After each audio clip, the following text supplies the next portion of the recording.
What was it like on the set of Little House on the Prairie? The actress who played Michael Landon's wife says it wasn't as wholesome as it seemed. The prairie's hidden storm. The sunset over Walnut Grove always felt like a hymn. Amber light, fiddle music, a father's steady voice saying everything will be all right. Yet just beyond that log cabin doorway, empty beer cans clinked, rivalries simmered, and secrets thick as prairie dust drifted through the California heat. Tonight, we're stepping past the camera track and into the unvarnished world of Little House on the Prairie, a place far messier, funnier, and more heartbreaking than the scripts ever dared to show. Image versus reality. Network executives in 1974 needed comfort television. Little House arrived as a frontier fairy tale kids could watch with grandma. Ratings soared. Syndication would later rack up 13 billion streaming minutes in 2024 alone. Proof the show still soothes restless hearts. But cast memories paint a clashing portrait. 16-hour workdays in triple-digit heat, the smell of cores wafting past bonnets, and child actors dodging grown-up tempers as skillfully as any rattlesnake. Michael Landon, hero and hurricane. On-screen, Charles Ingalls embodied tenderness. Off-screen, Michael Landon was the production's iron fist and resident prank king. He wrote, directed, produced, and, according to multiple memoirs, began each dawn with coffee spiked by something far stronger, launching what crew members jokingly called 3-case days when stress peaked. Landon's swagger masked insecurity. His trademark curls? Straight from a dye bottle. Under high noon sun, the chestnut sometimes flashed purple, forcing emergency trips to Hollywood colorists so Pa's hair didn't glow like a grape popsicle on family night reruns. Yet the same man who guzzled liquid courage also stuffed live frogs in his mouth to delight bored kids between takes, snapping his jaw open at unsuspecting crew so the amphibians could hop to freedom and shrieks. Caroline's quiet rebellion.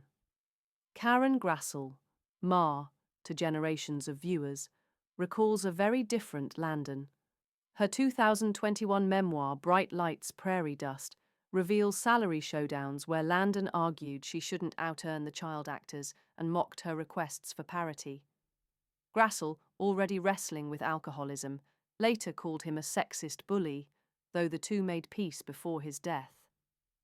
Grassel eventually found sobriety, but describes the set as awash in open coolers and cigarettes. The frontier looked wholesome on television. In reality, it reeked of stale beer. Teen turmoil and secret alliances. For the two Melissas, Gilbert, Laura, and Sue Anderson, Mary, life at Little House became a silent war. Crew members invented long detours around their dressing rooms to avoid the icy air. Neither actress has ever fully explained the feud, but Gilbert's autobiography labels her counterpart cold as the Minnesota winter. Meanwhile, Gilbert and Alison Arngrim, Nellie, formed an undercover sisterhood. They traded sleepovers, prank-called prop masters, and once coated a toilet with plastic wrap after studying Landon's mischief playbook, proof that the prairie could be as mischievous as any middle school hallway. Kisses, age gaps, and on-set trolling. Gilbert was 15 when script pages demanded her first kiss with 23-year-old Dean Butler. Terrified, she ran to Landon, part mentor, part father substitute. He quietly rewrote the scene into a chaste peck, but not before Arngrim and Steve Tracy, who played Nellie's husband, staged exaggerated make-out sessions within Gilbert's eyeline, cackling as Gilbert dissolved into blushes. Tracy, notably, was gay. Tormenting their friend was pure comedic theatre. Taboo tales on a wholesome show. While critics hailed Little House for its moral storytelling, Landon insisted real pioneer life included narcotics, bigotry, and despair. Episodes tackled addiction, sexual assault, blindness, even morphine dependence, subjects most family shows tiptoed around. Affiliates protested. Landon held his ground, arguing, "Kids know darkness exists. Let us show them the candle." Ratings vindicated him. Bloopers and continuity chaos. Perfectionist or not, Landon couldn't plug every plot hole. Laura's pregnancy lasted a baffling 13 months. Season 8 served fried chicken alongside a cameo by Colonel Sanders, who wouldn't be born until 1890. A family quilt wandered through half the bedrooms of Walnut Grove. In the TV movie finale set in 1901, not a single adult showed a grey hair, even though the real Charles Ingalls died the very next year. Melissa Gilbert later joked to fans that only one explanation made sense. Albert grew up, became the town doctor, died, and came back as a zombie. Nobody argued. Continuity was never Little House's strongest ploughshare. When Paradise exploded.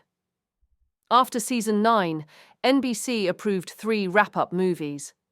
Landon decided no one else would ever exploit his frontier sets, so he literally blew them up on camera. Walnut Grove went up in smoke, and the cast sobbed for real as decades of memories crumbled into ash. Life after the wagon ride. Landon, terminally ill with pancreatic cancer, used his final months to settle the past and the future, arranging trusts that left $8 to $10 million to each of his 9 children, and asking co-stars forgiveness for old wounds. Grassl's post-Prairie journey stayed modest. Her net worth hovers near $500,000. Melissa Gilbert hovers around the same figure after medical bills, tax woes, and a short-lived congressional bid. Arngrim parlayed Nellie's fame into stand-up comedy and AIDS activism.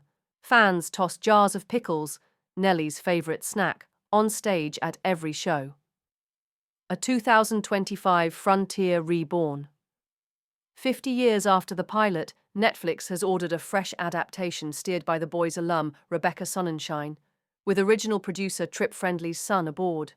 Casting calls for a new Laura went live in March, and headlines erupted when pundits warned against wokeifying the Ingalls. Gilbert fired back on social media. Compassion isn't a threat. Filming begins this summer in Winnipeg. Whether the reboot charmed or scandalized remains to be seen. But if history repeats, every wagon track hides a secret waiting to surface. So, was life on the prairie idyllic? Hardly. It was a whirlwind of 19th century cosplay, beer-soaked scripts, teenage heartbreak, and adults grappling with demons they could barely name. And maybe that's exactly why the Ingalls still walk among us. They proved that broken people can still build sturdy homes, share hard lessons, and, once the camera stops, pull a frog from their mouth just to hear a kid's shriek of laughter. Which beloved show should we expose next? Smash that subscribe button, ring the bell, and saddle up. Our wagon's already creaking toward another untold legend.